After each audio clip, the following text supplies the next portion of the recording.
안녕하십니까. 양인순 목사입니다. 지난 6월 1일 한국기독교 총연합회, 한국교회연합, 한국장로총연합회, 미르목회 포럼, 한국교회 언론회 등 5개 단체를 중심으로 한국교회 동성애대책위원회가 결성됐습니다. 그리고 이번 달에는 한국교회 동성애대책위원회 산하에 교육원을 출범시켜 보다 전문적인 연구를 통해 종합적인 대안을 마련키로 했습니다. 국민일보와 C채널은 교육원 출범에 맞춰 앞으로 한국교회가 동성애 문제에 대해 어떻게 대응해 나가야 할 것인지 구체적으로 논의하는 좌담회를 마련했습니다. 동성애 스탑. 오늘 좌담회는 그동안 동성애 문제에 많은 연구와 관심을 기울인 분들이 함께 하시는데요. 소개해드리겠습니다. 세덴교회 소황성 목사님 나오셨습니다. 예, 그리고 춘천 한마음교회 김성노 목사님 나오셨습니다. 안녕하십니까. 예, 그리고 가천대학교 이용희 교수님 나오셨고요. 그다음에 법률사무소 로아스 정선 변호사님 나오셨습니다. 예, 이렇게 나오셔서 감사드립니다.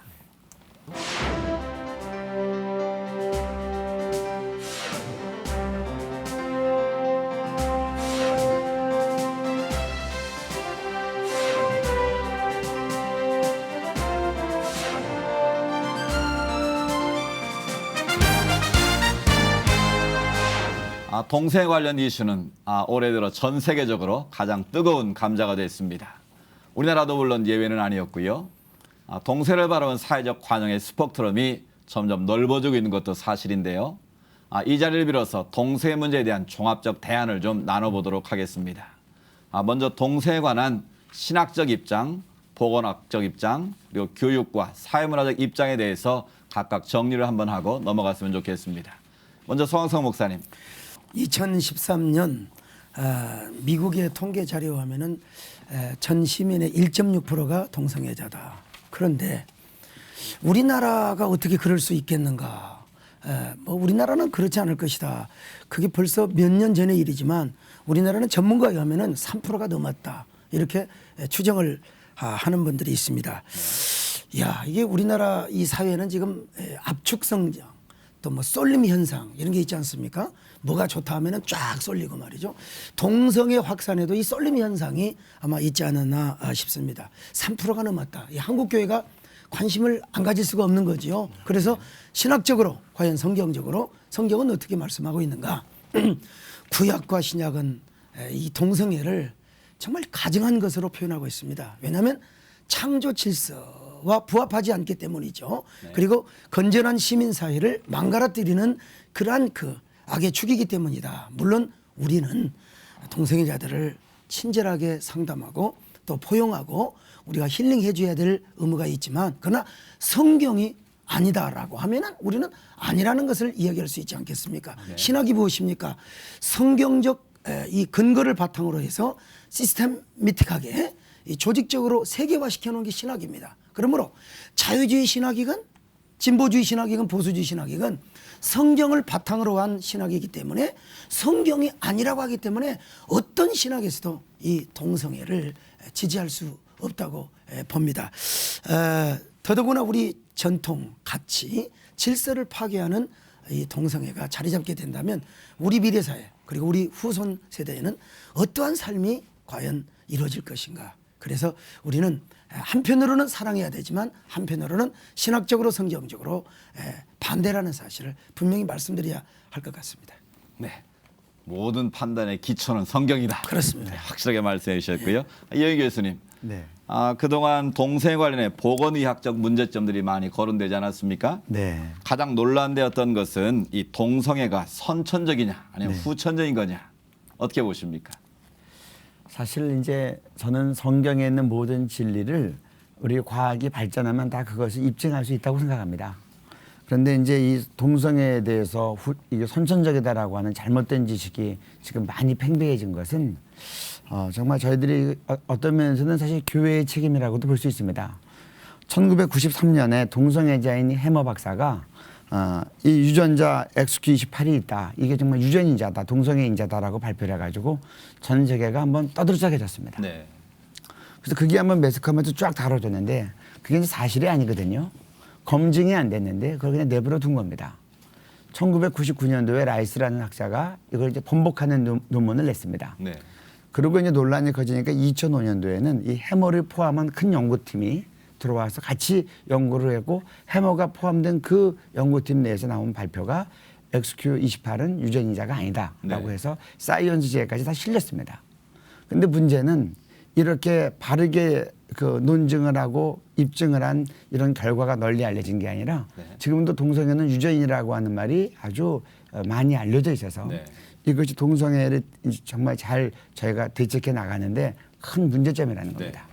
그래서 저희가 인식과 홍보에 있어서 정말 이제 이 교회나 또 올바른 교육자들이나 이 이제 홍보적인 이런 이제 일을 감당할 사람들이 이 부분을 잘 책임 있게 다뤄야 된다고 네. 생각하고요. 네. 제가 동성애자들을 만나보면 필요한 때는 선천적이라고 그러고 네. 또 필요한 때는 자기가 또 결정한 거라고 얘기하고 이게 왔다 네. 갔다 합니다. 우리가 이것들을 분명히 잘 잡고 나가야 되겠다. 그렇게 생각합니다. 교회의 잘못도 있지만 언론도 책임이 있다고 봅니다. XQ28이 처음에 나왔을 때 얼마나 동성애자들에게 복음과 같았습니까? 네. 그러나 나중에 해머 박사 2005년도죠. 해머 박사를 포함해서 더 많은 사람을 대상으로 해서 XQ28을 연구해 보니까 아 이게 아니더라는 거예요. 이 소식은 보도가 안 됐기 때문에 네. 이 소식이 보도가 안 됐어요. 그래서 언론도 책임이 있고 네. 그리고 또 우리 교회가 이 사실을 좀 더 알려야 될 필요가 있다. 네. 그러니까 동성애는 선천적이 아니다라는 게 의학적인 팩트다. 네. 예, 분명히 아시면 좋겠고요. 자, 그러면 동성애와 에이즈의 연관성이 항상 논의가 되지 않습니까? 네. 가장 중요한 건 생물학적 정체성에 관한 질서가 무너진다는 것. 이것 간과할 수 없는 문제인 것 같은데 어떻습니까? 일단 이 동성애가 활발해지다가 합법화가 되면 지금 네. 이제 몇 가지 문제점 가운데 가장 첫 번째 문제점은 성윤리 기준이 무너지는 겁니다. 네. 저희가 선진국 사례를 보면 네덜란드 같은 데서 제일 먼저 이제 이 동성애가 합법화되는데 동성애 합법화되면 이걸로 끝나지 않습니다. 곧 이어서 근친상간이 합법화가 되고 소아성애, 어린아이랑 성애가 합법화되고 그다음에 수간, 동물과 성애가 합법화가 된 겁니다. 네. 저는 가장 심각한 문제 중에 하나는 성윤리 기준이 무너지는데 이것이 너무나 많은 부분에서 이제 붕괴된다고 하는 겁니다. 네. 또 두 번째로는 이 가족이 무너지는 겁니다. 네. 남자끼리 살고 여자끼리 살면 첫째 자녀가 발생되지 않죠. 그리고 또 여기서 끝나지 않고 입양을 하겠다는 겁니다. 자기네들도. 그 입양을 해서 애들을 데려다가 기르면 이 남자 엄마 밑에서 큰 아이들이 행복하겠는가. 네. 동성애자의 권리만 생각하고 자라나는 그 생명들 자기도 결정권도 없이 그냥 어렸을 때 입양돼도 자라는 아이들의 그것은 권익은 누가 보호하는 것인가. 네. 너무나 지금 일방적으로 왜곡된 권리를 주장하는 것이 아니겠는가. 그래서 가족 생활이 행복하지 않고 네. 그리고 또 이 가족 생활에 이게 정말 이 수명이 너무나 짧은 겁니다. 이 정상적인 가정에 비해서 동성애자의 가정의 수명이 10분의 1이 안 된다는 겁니다. 네. 그러니까 4년을 넘은 가정이 아주 드물더라고요. 그래서 이것이 바람직한 정말 이 결혼 생활이냐. 세 번째로는 이 동성애가 이 성범죄하고도 많이 연결이 되고 네. 많은 성범죄를 할 때 보면 동성애자율이 매우 높고 에이즈와의 관계는 뭐 정상인에 비해서 보통 183배다. 뭐 여러 이제 통계에 따라 다르지만 그 정도는 일반적으로 나오는 거고. 그리고 이 성병이 매우 큰데 사실 많은 사람들은 이 에이즈를 생각하는데 지금 동성애자들이 가장 괴롭힘 당하는 건 변실금입니다. 네. 이 학문 선교를 하면 다 이 학문들이 망가져가지고 그래서 이런 모든 것들에 있어서 정말 하나님이 주신 생명과 이 가정을 이제 좀 먹고 그리고 우리를 바르게 누리게 하지 못하는 이건 문제다. 근데 네. 이 헤어나지 못하는 것은 이거 중독성이다. 그리고 마약이나 이런 성중독이 한 번 들어가면 못 빠져나오는 것처럼 이 부분에 대해서 우리가 잘 바르게 알고 바른 대처가 필요하다고 생각합니다. 네. 저도 새로운 사실 알았습니다. 동성애 합법화가 동물의 성폭행까지 연결된다는 것. 그러니까 결론적으로 창조 질서를 완전히 파괴하는 그런 행위다라는 지적이셨습니다. 우리 김성동 목사님, 동성 결혼이 합법화된 나라에서는 학교에서도 동성애 교육을 해야 하는 그런 환경이 되지 않습니까? 예, 예. 우리나라도 이런 부분에 대한 염려가 크다고 볼 수 있는데 어떻게 보십니까? 예, 저도 이제 학교 교표 생활을 했지 않습니까? 네. 교수님이시고. 그러니까 이게 교육에 대해서 참 이게 많은 관심을 갖고 있거든요. 그러니까 초, 중, 고등학교 어린 애들을 붙들어야 되는데 이 동성애가 벌써 이 책자에 나와 있는 거 보니까 상상할 수 없는 내용들이 지금 많이 나오고 있습니다. 중학교 3학년 사회 교과에서 보면 당신은 인권 침해에 얼마나 민감하나요라는 검사표가 있습니다. 그러니까 동성애를 인권 측면에서 제시하고 있는 거죠. 자, 문제를 봅시다. 가족이나 친구 중에 동성애자가 있다면 기꺼이 이해하고 그들의 결혼까지 지지할 생각이 있다. OX로 딱 물어봅니다. 여기서 만약에 X를 하게 되면 인권을 침해하는 몰상식한 사람으로 몰리게 되는 겁니다. 네. 여기서 결혼까지도 벌써 지지하게 얘기하는 게 중학교 교과서에 지금 사회과 교과서에 나오게 되고요. 지금 이 부산시 교육청에서 이번에 출제한 고등학교 그 모의고사인데 결혼에 관련된 내용이 나왔는데요. 동성 결혼이 잘못되었다는 답을 고르면 오답 처리가 됐습니다. 벌써 이건 있을 수 없는 일이 벌어지고 있거든요. 이게. 그래서 어떤지 해서 우리는 학교 교육을 잘 우리가 가르쳐야 되고 어떤 일이 있더라도 이런 이 동성애의 이런 잘못된 것이 교과서에서 삭제될 줄 믿습니다. 네. 우리 정세미 변호사님 어떻게 생각하십니까? 이 동성애 합법화될 게 예상되는 어떤 제도적인 부분들 어떻게 보십니까? 먼저 캐나다 사례를 말씀을 드리면 캐나다의 경우에는 우리나라 지금 김조광수 측이 주장하는 것처럼 사법적인 해결을 위해서 동성 결혼이 합법화됐고 그다음에 차별금지법이 통과됐습니다. 네. 그리고 나서 온타리오주에서 레즈비언인 분이 주지사가 된 다음에 초등학교 성교육이 어떻게 되냐면 초등학교 1학년 때는 성기 구조의 명칭을 명확하게 배워야 되고요. 초등학교 3학년 때는 내 성 정체성이 뭔지, 동성애자인지 양성애자인지 이성애자인지 이런 걸 결정하는 것을 배워야 되고요. 그리고 초등학교 6학년이 되면 자유행위가 얼마나 즐거운지를 또 배워야 되고요. 그다음에 7학년이 되면 국왕성교, 학문성교를 배워야 됩니다. 왜냐하면 의무적으로 배워야 된다는 거죠. 예, 왜냐하면 정상적인 그런 이성 간의 성교와 동일하게 이걸 배우지 않으면 차별 금지가 되기 때문에 그러니까 네. 이성애자와 동성애자를 똑같이 대우하지 않고 동성애자를 이성애자에 비해서 차별한 것이 되기 때문에 차별금지법이 통과됐기 때문에 이걸 배울 수밖에 없는 거예요. 네. 근데 학부모들이 당연히 난리가 나겠죠. 초등학생이 그것을 배워야 된다고 하는데요. 그래서 진짜 대대적인 시위를 벌였지만 일단 차별금지법이 통과됐기 때문에 그걸 더 이상 막을 수가 없었습니다. 네. 예. 그리고 또 지금 미국에서는 연방 대법원이 9명으로 구성돼 있는데 그중에 5명이 동성 결혼이 합법이다라는 판결을 내렸잖아요. 단 한 명의 차이였거든요. 네. 근데 한 명의 차이였는데도 불구하고 동성애자들은 앞으로 그런 일이 없을 것이라고 했지만 지금 벌써부터 주장되는 것이 일부 다처제를 허용해달라, 일처 다부제 허용해달라, 소아성애도 허용해달라 이런 주장들이 지금 나오고 있는 게 현실입니다. 동성애가 합법화될 경우 네. 학교 현장에 엄청난 파장이 예상되는데요. 네. 그럼 한마디로 정리하기 쉽지는 않지만 가장 뜨거운 이슈가 바로 이 사회 문화적 측면 아니겠습니까? 우리가 매일 접하는 TV 또 각종 매체 알게 모르게 드러난 동성애 코드가 상당히 많은 것으로 알고 있는데 어떻습니까? 동성애자들도 항상 주장하는 게요. 동성애야말로 진정한 사랑이다. 그리고 좀 피켓에 정확하게 써 있거든요. 학문 성교가 인권이다. 이런 주장을 하시거든요. 네. 근데 중요한 건 그걸로 인한 폐해를 가르쳐주지 않는다는 거예요. 담배는 담배값에 써 있잖아요. 담배는 폐암을 유발할 수 있습니다. 아마 그렇게 써 있을 거예요. 제가 담배를 안 피워서 모르겠지만 그렇게 알고 있거든요. 네. 그런데 동성애는 아무도 얘기해 주지 않아요. 동성애를 함으로써 에이즈를 걸릴 확률이 얼마나 높은가. 외국 한 연구에 의하면 콘돔을 3개를 써도 에이즈를 막을 수 없다. 그렇게 위험하다. 이렇게 결과가 나와 있는데 예. 아까 다 말씀해 주셨잖아요. 우리나라 지금 국민의 98%, 그러니까 에이즈 걸린 사람이 98%가 남성입니다. 네. 근데 아니 92%가 남성인데 8%가 여성이에요. 근데 여성의 대부분이 주부라는 거예요. 성매매를 하시는 분들이 아닌 주부가 걸렸다는 것은 그만큼 지금 사회적으로 심각하다는 그런 것을 많은 분들이 인식을 하셔야 될 것 같습니다. 네. 예. 그 폐해에 대해서는 보도가 되지 않기 때문에 네. 자꾸 미화된다는 측면을 예. 많이 강조하신 것 예. 같습니다. 자, 지난 6월 미국에서는 급기야 동성 결혼이 합법화 결정됐고요. 한국에서는 처음으로 동성 결혼을 인정 요구하는 소송이 제기되지 않았습니까? 우리 변호사님, 향후 전망 어떻게 보십니까? 전망부터 말씀을 드리자면 네. 정말 하나님을 믿는 분들이 참고서면, 의견서 정말 잘 작성해서 제출해 주셨고요. 또 정말 많은 분들이 탄원서 동참해 주셔서 15만 명이 넘었는데 그 이상은 카운트를 아예 하질 않았습니다. 그렇게 많은 분들이 동참을 해주셨기 때문에 사실 서부지원의 결과는 정말 서부지원에 이걸 판단 내리시는 분이 직업적 양심에 따라서 헌법과 대법원 판례야 민법에 상응하게 판결을 정말 지성적으로 내리신다면 당연히 저희가 예상하는 긍정적인 방향으로 판결이 날 것 같지만 네. 사실 여기서 끝이 아니고 만약 여기서 진다면 그분들은 계속 항소 상고를 할 것이기 때문에 계속 저희도 전반적으로 준비하고 계속 대응할 필요가 있습니다. 그런데 사실 저쪽의 주장은 헌법 해석상 동성 결혼이 허용이 된다. 민법에 금지하는 규정이 없으니까 허용된다.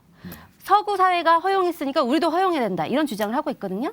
그러나 우리 헌법 제36조 제1항에 보면 양성의 평등을 기초로 혼인은 성립하고 유지되어야 한다라고 명백히 규정이 돼 있습니다. 네. 또 대법원 전원합의체 판결에서도 혼인은 민법상 인정되는 혼인은 이성 간의 혼인이지 동성 간의 혼인이 아니다라고 명확하게 판결을 한 바 있습니다. 네, 네. 헌법재판소에서도 이 헌법 36조 1항을 근거로 해서 이미 우리나라의 결혼은 남녀로만 국한되는 판결이 이미 있지 않습니까? 네. 법과 양심 그리고 법적인 인격 앞에 당연히 그런 판결을 내려야 된다고 봅니다. 네, 당연히. 그렇습니다. 그러니까 헌법에서 이미 규정을 하고 있는 사항이기 때문에 이거 뭐 양심을 떠나서 법적으로라도 예. 당연히 반대하는 게 맞다. 예. 뭐 이런 주장이신 것 같은데 우리 김성근 목사님 미국에 실제 사례가 있었다 그러는데 예, 예. 한번 좀 말씀해 주시죠. 1989년에 그 설리발이라는 사람이 동성 결혼의 권리를 주장했습니다. 그때만 해도 89년이지 않습니까? 그때만 해도 뭐 별로 이게 호응이 없어. 동성애자들도 호응이 없었고요. 단체들도 정말 이 동성애 이 결혼에 대해서 권리를 한 사람도 이게 뭐 이걸 막았죠. 이건 이상한 거다. 네. 결혼은 남자 여자 하는 거지. 어떻게 이렇게 할 수 있나? 그 사람들도 그렇게 당시에 한 15년 전에 그랬던 거거든요. 그랬던 것이 지금 15년 후에는 지금 엄청난 그 잘못된 이 논리가 나온 거죠. 네. 이것은 이걸 봐서 15년이나 걸렸던 건데 아까 우리 중고등학교 교과서에도 이게 뻗치 나와 있듯이 지금 우리나라는 아까 김종광 소 얘기했듯이 이거는 15년을 건너뛴 것뿐 아니라 이건 있을 수 없는 일이 벌어진 거죠. 네. 포괄적 차별금지법을 통과된 후에 이게 나와야 되는데 한꺼번에 전체를 먹으려고 지금 이러고 있는 건데 이건 틀림없이 뒤에 무슨 계략이 있다고 저는 보고 있는 것입니다. 네. 우리 송 목사님 동성애 문제 열변을 토하시는데 2014년 서울시 공청회가 열렸다 그러는데 그 내용에 대해서 좀 말씀해 주시죠. 양면적으로 봐야 되겠죠. 사실은 이 동성애 그 결혼을 위한 어떤 그 서울 시민 인권 헌장 인권이라는 차원에서만 본다면 뭐 우리가 또 긍정적인 면이 있을 수 있다고 일단 봅니다. 그런데 인권의 역사를 한번 보십시다. 가령 저 영국의 율버포스가 노예 해방을 위해서 평생을 싸우지 않습니까? 이것이 이제 그 권리 장전 또 프랑스의 그 누구죠? 그 대혁명에서부터 영국으로 와가지고 그다음에 이제 미국의 독립운동 또 미국의 링컨의 노예 해방 전부 인권운동은 마르틴 루터 킹에 이르기까지 전부 인권 사상에 기초를 한 것입니다. 그러니까 아름다운 인권이죠. 좋은 인권이죠. 근데 언제부턴가 인권운동의 방향이 왜곡되고 잘못된 거예요. 네. 자신들의 인권이라고 하는 것은 사람들의 행복과 가치를 위해서 존엄을 위해서 존재하는 것인데 이 인권운동이 소수의 욕망, 자신들의 어떤 욕망적 가치 이런 걸로 이제 출발이 됐단 말이죠. 그래서 언제부턴가 이것을 탁 그냥 그 앞세워서 성정치 그다음에 또 어떤 인권운동 이런 식으로 지금 세계가 흘러가고 있거든요. 근데 많은 사람들이 그래요. 동성애를 반대하는 사람은 동성애를 핍박하는 사람이고 그리고 동성애는 소수자이기 때문에 소수자들을 우리가 보호하고 그들을 잘 이제 존중해 줘야 된다. 그런 의미에서 아마 서울 시민 인권 헌장의 제정도 아마 그런 공청회가 있어진 걸로 제가 압니다. 네. 그런데 사실은 동성애 반대자들에 의해서 무산됐지 않습니까? 2014년 11월 20일 서울시청 서소문 별관에서 이제 이렇게 있어요.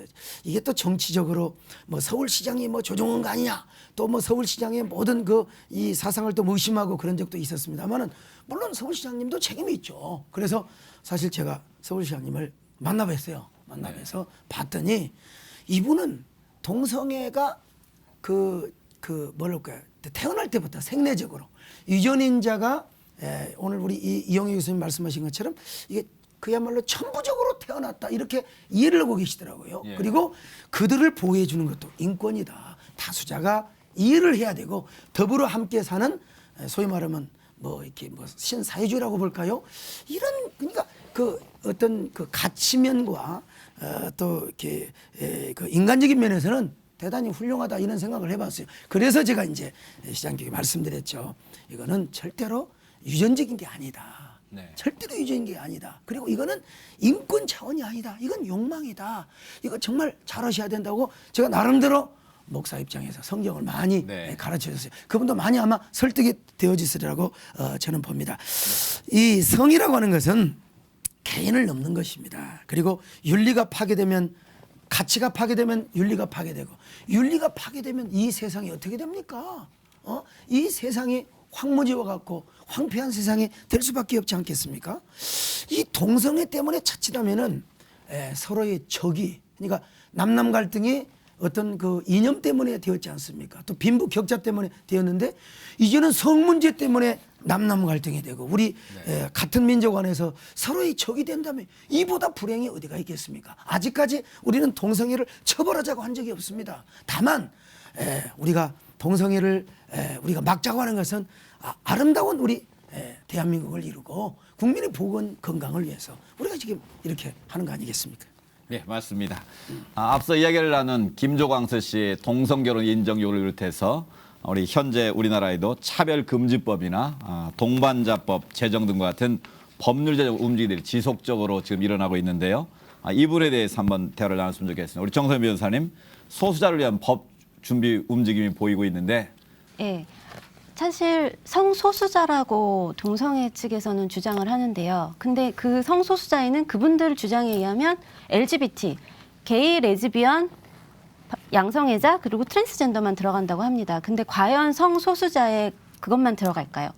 그렇지 않죠. 소아성애자, 뭐 사물성애자 이런 사람들 다 성소수자죠. 왜냐하면 성다수자가 아니기 때문입니다. 그렇기 때문에 미국에서 그런 주장들이 우리도 허용해달라는 주장이 나오는 거고요.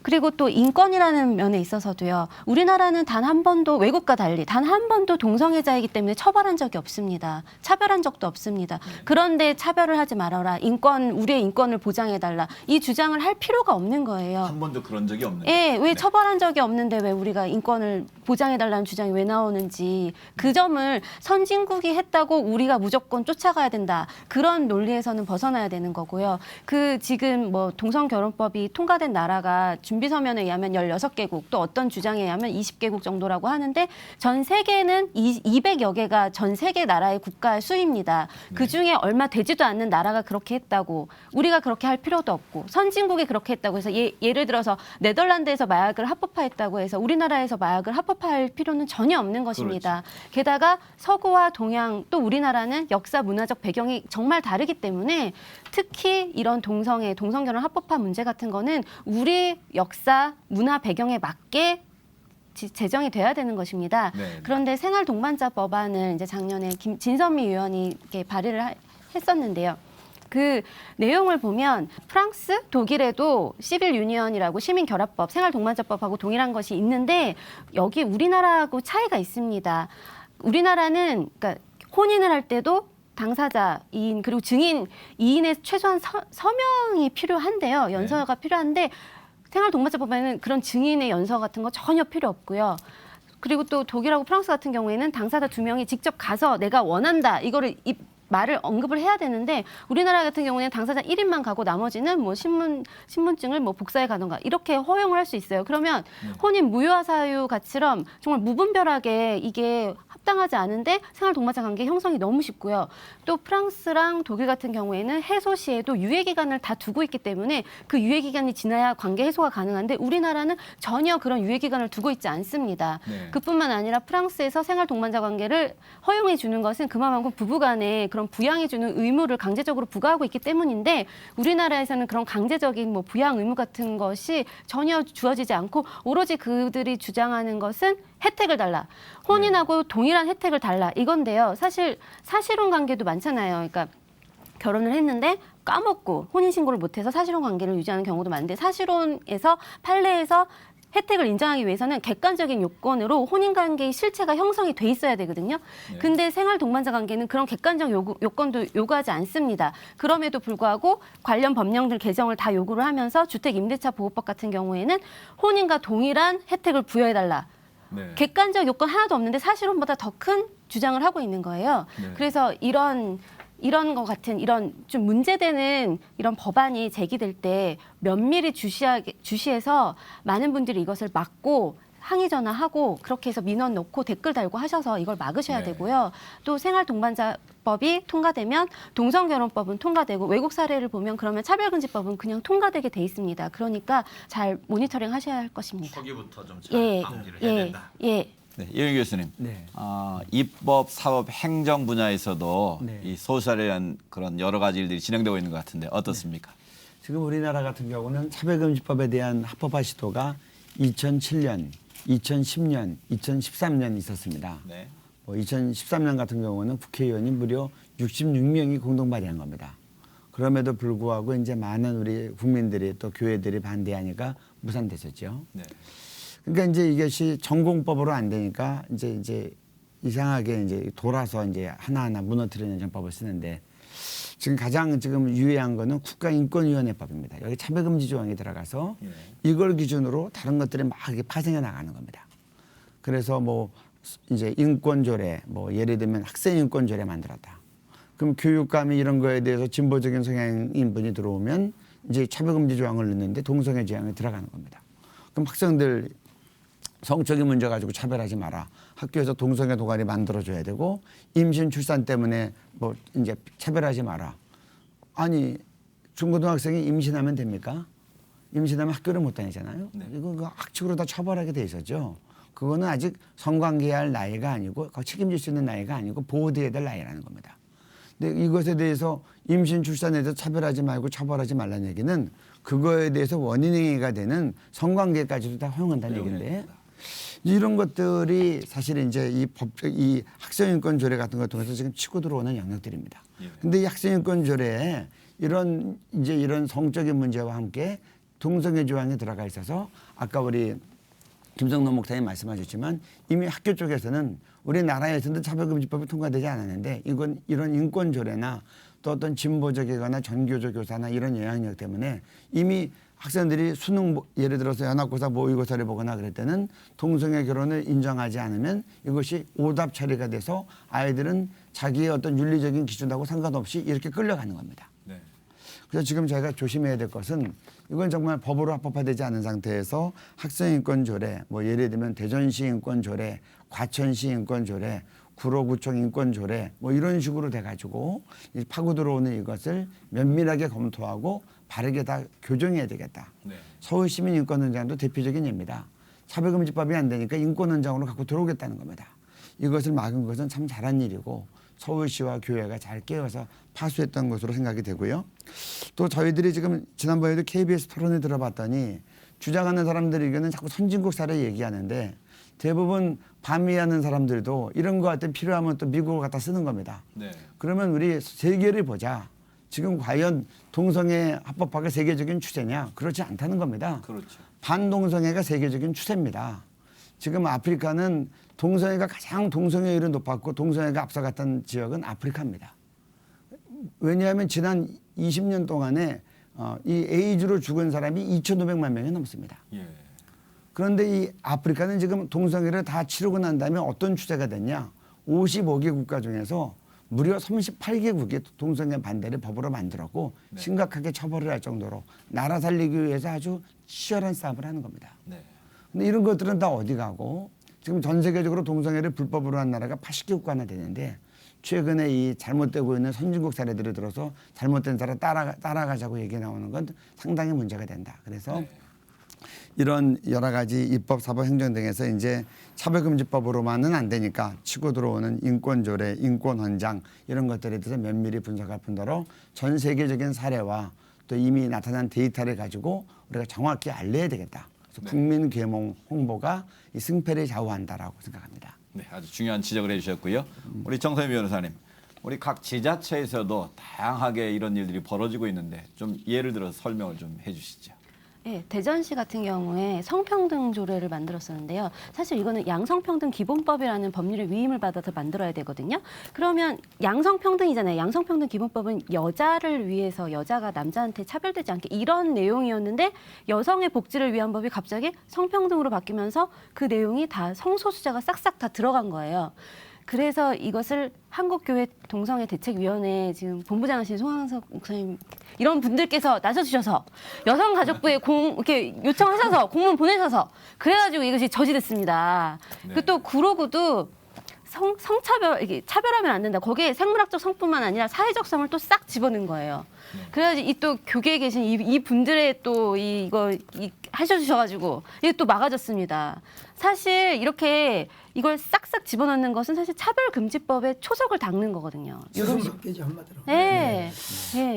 그런 걸 보면은 빌레롬 라이의 성정치 이론이 얼마나 효과적으로 좀 먹히고 있는가. 아까 66명의 국회의원들이 소수차별금지법을 서명하셨다고 하는데 소수차별 그 글자만 보면 인권운동 차원에서 보면 얼마나 아름답습니까? 근데 거기에 독소 조항이 있단 말이죠. 이걸 모르고 그런데 나중에 저희들이 나서서 이거 제대로 봤느냐 이런 독소 조항이 있다 하니까 의식 있는 분들이 이거 취소하겠다 해가지고 무산이 됐던 것입니다. 근데 이제 국회에서 안 되니까 인권위 그리고 또 이제 뭐 대전을 비롯해서 각 구청에서 하지 않습니까? 그것도 모르는 사이, 우리가 사실은 나름대로 경계태세를 갖춘다고 했는데 그런 게 어떻게 나올 수 있겠는가 생각지도 못했죠. 뒤늦게 알았습니다. 네. 그런데 거기에 이렇게 잘 해가지고 원점으로 돌이켰다는 사실이요. 어떻게 그렇게 할 수 있느냐? 동성애 대책 본부만 가지고는 또 안 되는 것 같아요. 그래서 광역지방단체 거기에 기독교연합회 회장들, 임원들을 함께 모여서 대책을 수기하고 서로 네트워크하고 소통하다 보니까 대전은 대전에서 맡게 되고 그다음에 또 어디 뭡니까 부산은 부산에서 맡게 되고 대구는 대구에서 맡게 되고 이제 그렇게 된 것 같습니다. 네. 아주 굉장히 중요한 부분인 것 같습니다. 이렇게 서로 네트워크를 구성해서 법제화되기 전에 차단하는 그런 예방적 노력 정말 중요한 것 같은데요. 한 해 동안 동성애 이슈가 발전되어 온 게 정말 사실인 것 같습니다. 그럼 먼저 우리보다 이런 차별금지법의 동성애 문제를 합법화한 유럽의 경우 어떤 사례들이 있는지 우리 송항석 목사님 한번 말씀해 주시죠. 뭐든지 새로우면 새롭게 보이는 것입니다. 그래서 동성애 그리고 또 더더구나 이게 유전인자 때문이다라고 하면은 누구든지 다 쏠리게 되어 있고 거기에 동정표를 주게 되어 있는 것이 뭐 인지상정 아니겠습니까? 그래서 이제 프랑스가 68혁명을 기점으로 해서 모든 반대한 것을 또 모든 금지한 것을 금지한다 하면서 얼마나 그 신자유주의 아닙니까? 그런데 결국 프랑스가 후회를 하고 있고 영국이 후회를 하고 있습니다 지금.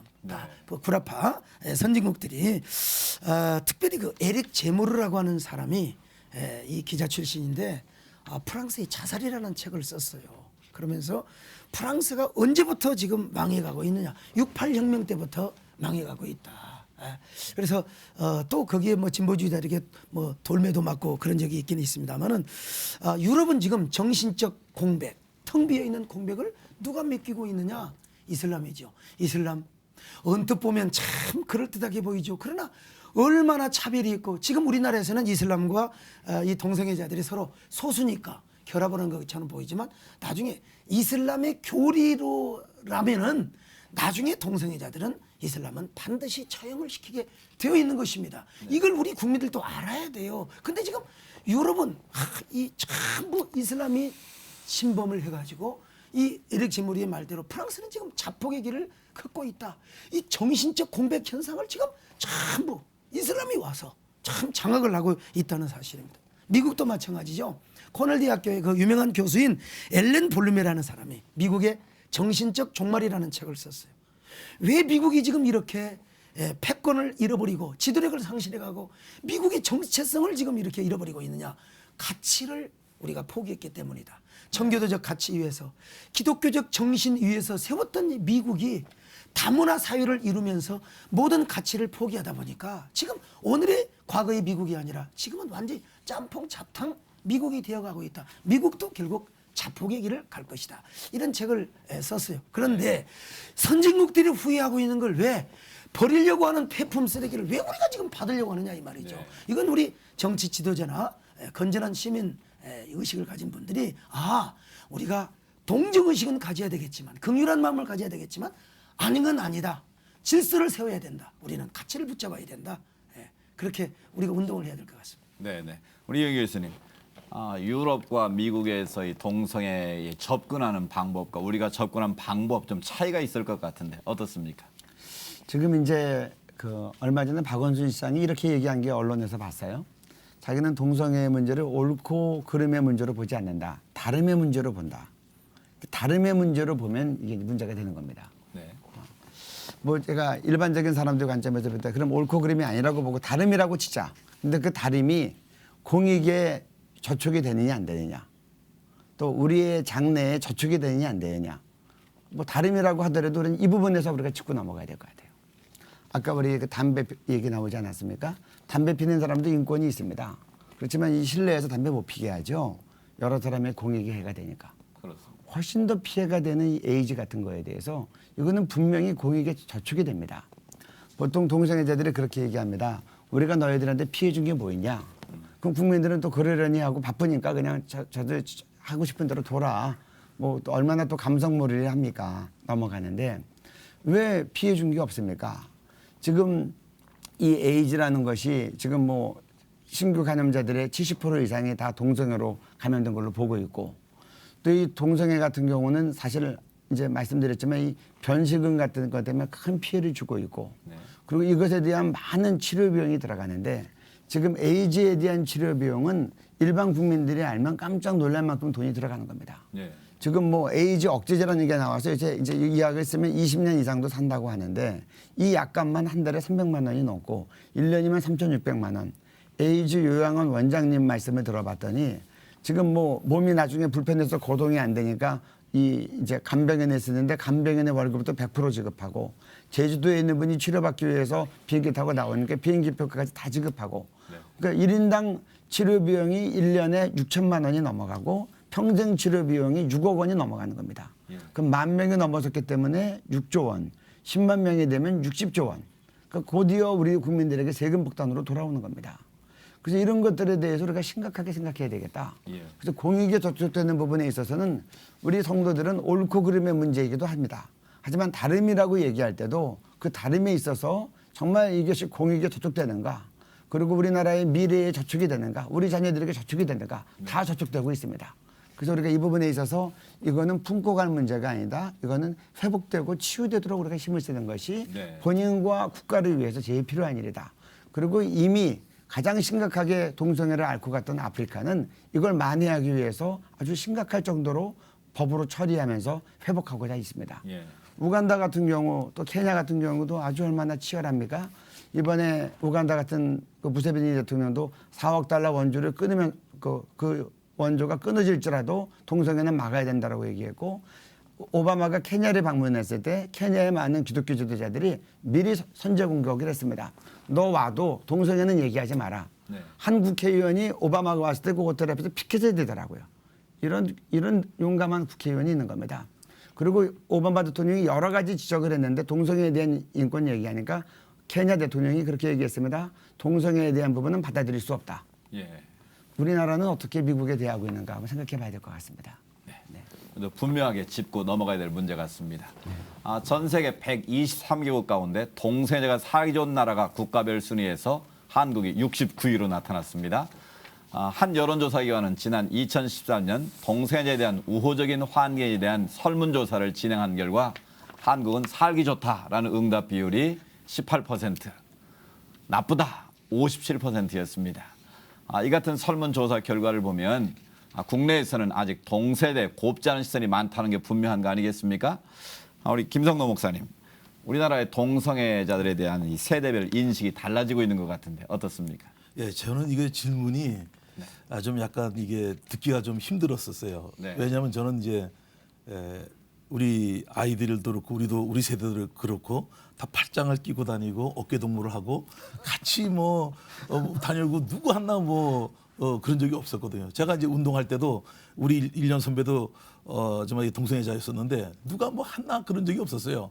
그냥 뭐 동성애자들이 어깨 동무하고 다녀서 누가 뭐라 했으면 하나도 없는 게 우리나라인데 18%밖에 안 되고 살기 나쁜 나라라니까 그게 좀 이해가 안 되는 거예요. 근데 제가 이제 걱정되는 부분이 하나 있습니다. 지금 기성대대 40대, 50대, 60대까지는 그런 대로 제가 안심이 되는데 벌써 이제 동성애에 대해 호응이 좋은 게 20대가 벌써 66%대가 올라가잖아요. 네. 그다음에 또 30대는 50%대가 되니까 이제 이게 걱정되는 거죠. 그러니까 이제 기성 세대는 그런 대로 안심이 될 것 같은데 이 세대가 좀 커지게 되면은 이건 방치한다면 우리나라로 뭐 동일하게 뭐 미국에 갔던 그 일을 2015년 올해 일어났던 일이 그대로 일어날 수 있는 현상이 생기는데 여하튼 우리는 아주 깨어서 있어야 될 점이 있습니다. 네. 우리 성성서 여기 대해서 좀 말씀해 주시죠. 동성애 변화에 대해서. 예, 아무래도 이제 기성세대는 동성애에 대한 거부감이 많을 것이고, 또 우리 젊은이들은 또 상당히 좀 수용적이지 않겠습니까? 아무래도. 그리고 또 보수 쪽에 있는 분들은 이거 뭐 동성애 완전히 그거 아니야 하고 할 수 있는 것이고, 또 진보 쪽에서는 좀 상당히 뭐라고 그럴까요? 좀 애탄스럽고 긍휼히 여기는 마음이 있고 뭐 그렇습니다. 제가 이런 운동을 해보면은 그 목사님 그 뭐하기 그러 합니까? 젊은이들 그 하고 싶은 애들 놔두면 되는 거지. 근데 그것이 놔두는 것입니까? 우리나라의 법무부에도 청소년 선도위원회가 있는 겁니다. 우리가 법을 떠나서 종교적인 가치와 성경적인 정신을 가지고 국민들을 선도할 책임이 있는 거 아니겠어요? 네. 많은 분들이 이 동성애자들을 옹호하고 아주 연민하고 또 불쌍히 여기는 그런 마음으로 했던 거 난 정말 칭찬하고 싶습니다. 정말. 그러나 이것이 옳고 그름, 다름을 떠나서 옳고 그름, 그리고 이런 부분은 가령 아까 담배 얘기 나왔습니다만은 음주운전을 왜 못하게 합니까? 내가 내 몸 가지고 술 먹고 운전한다는 누가 잔소리요? 아니죠. 남에게 해가 되니까. 마약도 마찬가지잖아요. 이것도 마찬가지라고 생각합니다. 그래서 이제 우리 젊은이들도 좀 인식을 좀 달리하고 의식의 변화를 주었으면 좋겠다. 이런 운동을 또 우리가 물론 해야 되겠고요.